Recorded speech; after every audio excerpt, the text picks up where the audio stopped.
What's going on, guys? It is Pineapple King. We are here for day 3 of NFL schedule predictions, and you already know, alphabetical order. Today is the Baltimore Ravens. What's the record gonna be? Send your predictions in the comments right now. But let's just quickly go over what you guys did in the offseason. You signed Jair Alexander, which actually is just like crazy. Like, I don't know how you're able to afford that, whatever. And then you do let go Marcus Williams.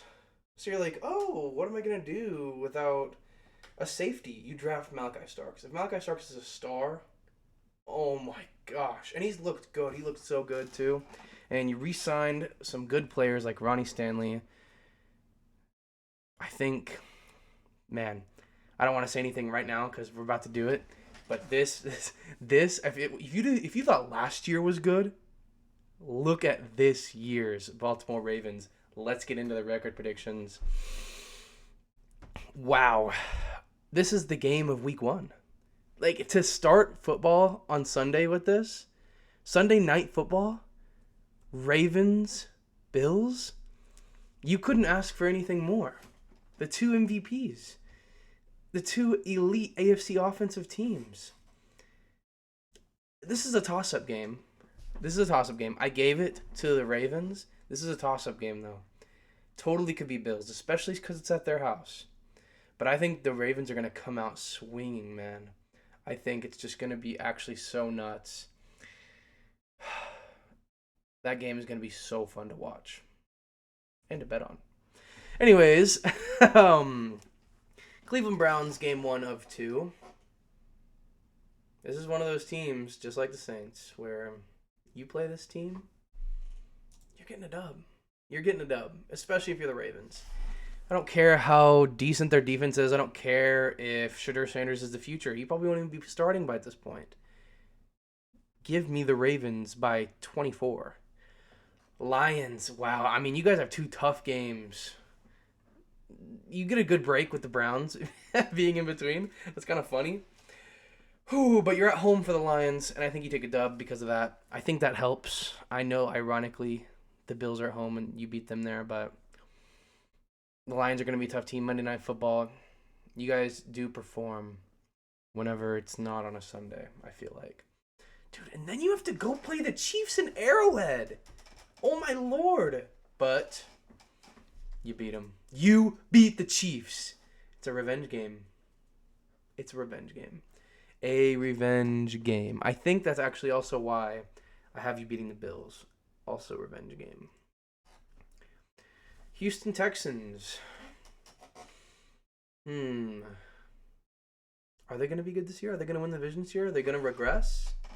I don't know, but the Baltimore Ravens are going to beat them. I like both sides of the ball on the Ravens better than the Texans. I think it'll be a good game. You're also at home now. You're starting out season 5-0. You're atop the AFC, baby. And you go to play the Rams at home again. Bro, you win again. It's like, oh my gosh, this could be great. Like, nothing could go wrong for the Baltimore Ravens right now. You are starting season 6-0, heading to the bye week as the best team in the NFL, probably. I don't think any other team is 6-0 at this point. You probably are the last undefeated team. Just because the NFL is going to be so competitive this year. Not because it's like bad teams, good teams, whatever. You play the Bears out of your bye week. You're like, oh my gosh, this is great. You go to the bye. You don't even need the bye week for the Bears, but you get a bye week for the Bears, and you kick them to the curb. I know they've got a slightly upgraded roster, but how can you not? How can you look at a team and be like, oh yeah, they're gonna beat the Ravens this year? The Ravens are so stacked, and with Lamar, any game is winnable. No matter how bad your defense performs, if Malachi Starks is a bust, doesn't matter. You have Lamar on your team. Derrick Henry. Like, it's ridiculous how good both sides of this ball are. I'm hyping them up. They're 7-0. Thursday Night Football. Quick turnaround in Miami. You lose. Surprise game. It's going to happen. If I have to choose a team, it's going to be Thursday Night Football. Quick turnaround for them at home. Or at away for you. At Miami's home. It's not going to be pretty either. It's going to be like a game-winning field goal, and it's just going to suck. Either that or it's just going to be a blowout, and you have a bad game. and you regroup and you play the Vikings, but it's in Minneapolis. Oh no. Oh no. JJ McCarthy is catching wind. He's starting to do good here. And he locks in and actually beats the Ravens. Malachi Starks gets burnt over the top by Jettas. Nothing you can do about it. Nothing you can do about it if you're Lamar. Thank God you have Cleveland here for a rebound game. I don't care how bad Lamar plays and everybody. They're going to beat the Browns. Even if Shedeur Sanders is starting here, it might make it a closer game, especially in Cleveland. The Ravens are still going to go 2-0 against them. Then you have the Jets. The Jets in Baltimore is a dub. It's a dub. Plain and simple. I like the Jets this year. I like how they actually kind of revamped around Justin Fields. I hope that they do somewhat good this year. But you can't beat Ravens on the hope that Justin Fields is going to be like the next Jaden Daniels or even Lamar Jackson. Another quick turnaround, Thursday Night Football. First time you play the Bengals, doesn't matter. You win, you're at home. The Bengals, I mean, this is going to be a tight division. It's always a tight division. Besides the Browns, it's always going to be a tight division.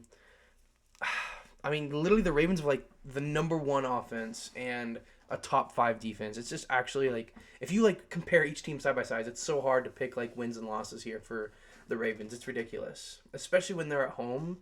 It's just so hard. I can't feel like they can't lose at home. You play the Steelers, you win, you beat. So right now you are undefeated in your division, which basically guarantees you a division win at this point. But then you go back to the Bengals home a week and a half after facing them at Thursday Night Football and you lose. I think just it's a shootout, and I think Joe Burrow wins it this time. And if they're both in the playoffs, then I think that'd be a great game. But it's obviously division rivals too. Kind of gives you a little boost there. You lose that game. You have 3 losses in the season. There's 3 games left. Patriots.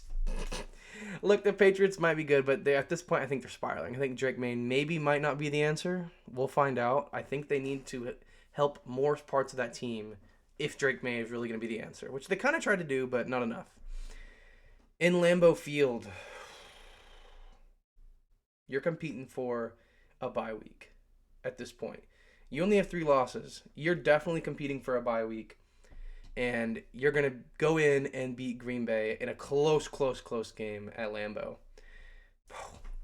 And then you lose to the Steelers in Week 18. And you're 13-4, but do you know why? We're about to find out. Last year, I had them at 12-5, and they went 12-5. I basically predicted that season, just one off, whatever. Guys, they didn't just lose to the Steelers because, like, oh my gosh, like all these trades, the Steelers are going to be so good. They have the bye week. They don't need to win that game to be atop the AFC. And they rest their starters. The number 1 seed in the AFC, the Baltimore Ravens. You cannot tell me otherwise how any other team besides maybe the Bills get into this one spot in the AFC. It's actually ridiculous how good this team is, and this could be their year to win the Super Bowl. Especially with, I think there's going to be a Chiefs regression if you stayed this long to the video. We'll get to them eventually. But I hope you're liking the content so far. If you're new here, welcome. Join my Discord down below, and I'll see you tomorrow for the next record prediction.